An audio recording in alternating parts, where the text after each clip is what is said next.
الله الرحمن الرحيم.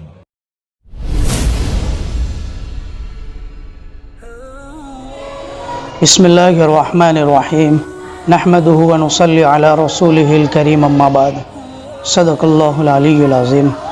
السلام علیکم ورحمۃ اللہ وبرکاتہ. ناظرین حضرات، آج جو مسئلہ آپ کی خدمت میں پیش کرنا ہے اس کے بارے میں بہت سارے احباب اور ساتھیوں کی طرف سے یہ مسئلہ پوچھا گیا ہے. سوال یہ کیا گیا ہے کہ حنفی مسلک میں مرد حضرات کے لیے نماز میں ہاتھ کہاں باندھنا سنت ہے؟ یہ سوال کیا گیا ہے.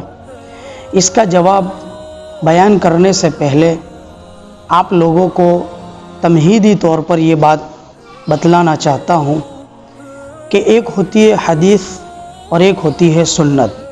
ان دونوں میں زمین و آسمان کا فرق ہوتا ہے. حدیث وہ ہوتی ہے جس پر آپ صلی اللہ علیہ وسلم نے کوئی عمل کیا ہو، لیکن اس پر آپ صلی اللہ علیہ وسلم نے مواظبت اور پابندی نہ کی ہو. اور سنت اسے کہتے ہیں کہ جس عمل کو آپ صلی اللہ علیہ وسلم نے پابندی کے ساتھ کیا ہو.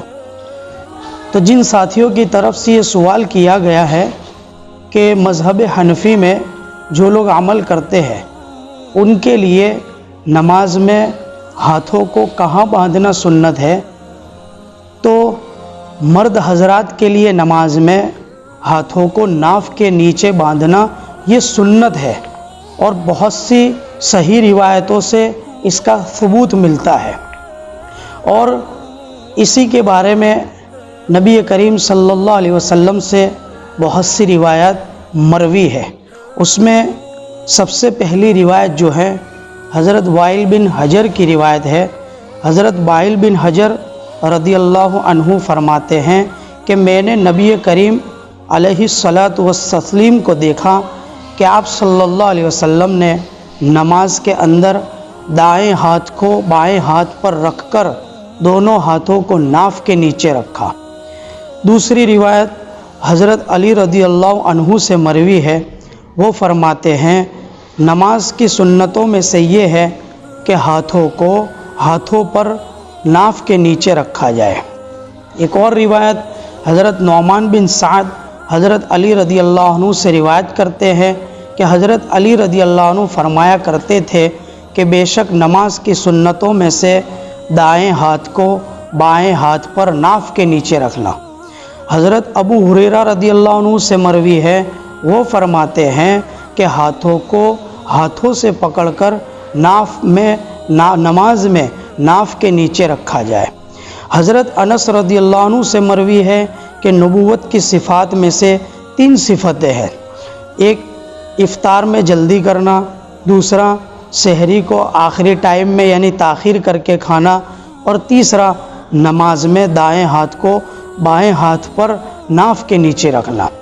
اس طرح کی اور بہت سی صحیح روایات احادیث میں مروی ہے جس سے اس بات کا سنت ہونا ثابت ہوتا ہے کہ آپ صلی اللہ علیہ وسلم نے پابندی کے ساتھ نماز میں اپنے ہاتھوں کو ناف کے نیچے رکھا ہے. تو میں اپنے تمام احباب سے یہی گزارش کروں گا کہ نماز میں سنت حنفی مسلک میں یہی ہے کہ دونوں ہاتھوں کو ناف کے نیچے باندھا جائے. اس کا طریقہ فتاوی قاسمیہ میں مفتی شبیر صاحب دامت برکاتہم نے یہ بتلایا ہے کہ دائیں ہاتھ کی ہتھیلی کو بائیں ہاتھ کی ہتھیلی کی پشت پر اس طرح رکھا جائے، اور یہ 3 انگلیاں ہاتھوں پر چھوڑ دی جائے، اور چھوٹی انگلی اور انگوٹھے سے حلقہ بنا کر یوں اس طرح بنایا جائے، اور اس کو ناف کے نیچے اس طرح رکھا جائے کہ ہاتھوں کا اوپری حصہ ناف کے ساتھ لگا ہوا ہو، ناف کے نچلے حصے کے ساتھ ملا ہوا ہو، لگا ہوا ہو. اس طریقے کے ساتھ حنفی مسلک میں دونوں ہاتھوں کو ناف کے نیچے رکھنا یہ سنت ہے. ہم اسی پر عمل کریں کیونکہ ہم حنفی مسلک سے تعلق رکھتے ہیں. اللہ تبارک و تعالی ہمیں یہ مسئلے کو سمجھ کر دین کے مطابق اور حنفی مسلک کے مطابق عمل کرنے کی توفیق نصیب فرمائے، اور سنتوں کو مضبوطی کے ساتھ ادا کرنے کی توفیق عطا فرمائے.